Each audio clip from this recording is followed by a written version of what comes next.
Welcome to Brainfeed magazine.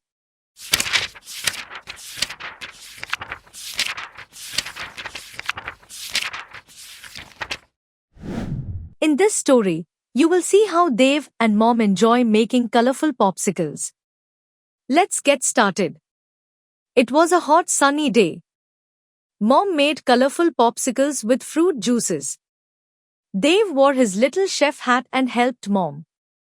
When the popsicles were ready, Mom asked, "Which one would you like, Dave?"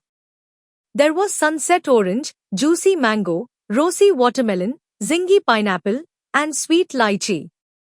Dave smiled, "I want them all, Mom." Mom and Dave sat on the veranda and enjoyed the yummy popsicles. That brings us to the end of the story. Here you learned. Sharing moments makes simple joys even more sweet. We hope you liked this story.